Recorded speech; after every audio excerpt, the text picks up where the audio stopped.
In this lesson, we're going to discuss how we can guide the user and instruct the user without having to do that so formally or without proper instructions, because who reads instructions? Blah, blah, blah. No one reads instructions. Come on. The best way to kind of do this, that's why I kind of refer to as there's always a bit of a learning curve. It's always kind of a sense of when it's a new experience, when you're always confronted with something new, you're exploring, but you're a bit cautious. Things are uncertain. So the best way to kind of do this and also familiarize ourselves with something is actually kind of like learning through example or learning through action. And I think that's exactly how we can work through this and learn from ourselves. Because if you think about it, once you finish this first level, all the other levels are pretty simple. I mean, our entire experience is based around gestures. Simply dragging a character over a switchboard unlocks a door and then allows you to kind of move forward. I mean, this simple action of gesture swiping or just dragging is the key to interacting with everything. And that being said, if the only place that don't have that is this screen and this screen and this screen and this screen, and arguably we could probably tweak that a little bit. Like we can maybe, instead of having okay, we can just swipe this card out of the way. Or maybe we could look at some other alternate solution here. But more importantly, when you begin the experience, we want that introduction for that first time to be more about storytelling. To kind of really, hit our audience with a rich, engaging, adventurous story. Not so much get them all so caught up of like, this is how you play. I mean, let's think about that. And that brings us to that first screen. Because if we can maybe adjust this, and maybe it's not so much tap to begin like so much of the old days has been. Maybe it's you have to interact with this. If to interact with this first screen, and that interaction mimics and mirrors the behavior in the game experience, then we actually are guiding the user in a much more effective way. More like, like I said, learning through examples. I mean, you're learning through this like a very easy example. Slide to unlock. I mean, that kind of behavior feels a bit more natural, and I think we could push that, especially with a young audience. So let's think about it.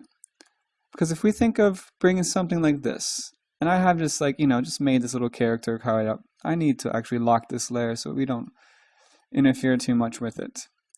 So if we think of this little guy, the goal here is I have something that's going to draw my attention, almost like draw my attention to play or begin. And to do that, I'm really going to have to, I'm going to go ahead and group this. I'm really going to have to basically, when I put my finger here, drag it outside this circle.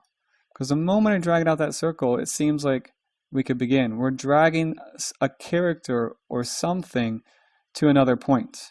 I mean, we could probably be as physical and literal as dragging this into a little switchboard, which mirrors this behavior right here, but I don't know. Maybe that works, maybe that doesn't. But I think overall, we can creatively play with this with our designers. Something that we can actually ask our designers to see how they can push this forward. And from our responsibility, let's try and just focus on the characteristics so they know what to work with. And that being said, let's start with this screen and give ourselves some breathing room. Kind of push that thing up. Let's go ahead and get rid of this begin button. This Lauren Ibsen might be some copy we might end up using later on. And let's go ahead and drag this over. And we can bring him up. And all of a sudden we have a bit of a tension here. It's like we have a bit of a little bit more, a little bit more attention of the game experience. It's a bit richer. I mean, all of a sudden I feel like, wow, there's something great behind here. It's not just a button that leads to a mystery. I mean, instead of kind of communicate that, we can visually kind of state that. Who knows? Maybe we can turn this, instead of a play button, we can, depending on the art direction, we can take these little characters and we can actually show maybe our three characters or, our protagonists in this case. And when you interact with it, you're helping lead them, like you're herding them to the other side. So that is exactly, I think, the best way to kind of invite people into our experience. Set the expectation quite high, actually, because once you present that, people are going to be a little bit more familiar with what's going to happen behind, or they're going to understand that this is going to be a little bit more playful, not so much of a learning experiment. I mean, this is actually something that we can become very highly effective when done right. So again, I challenge you guys to look at cases. Look at your projects and think of where can you where can you apply more, playful instructive that, is used or communicates through action. Not so much of tap to begin, but maybe, drag to interact, because that drag to interact could be the red thread through the whole thing, which is very much like in our case. And that's something you can, like, don't have to apply to everything, but again, it is effective when it's best used in the right positions. And sometimes it's turns out to be a little bit more rewarding than expected too, because it has a bit of, gracious, but also like emotional gratitude of like, wow, that was nice.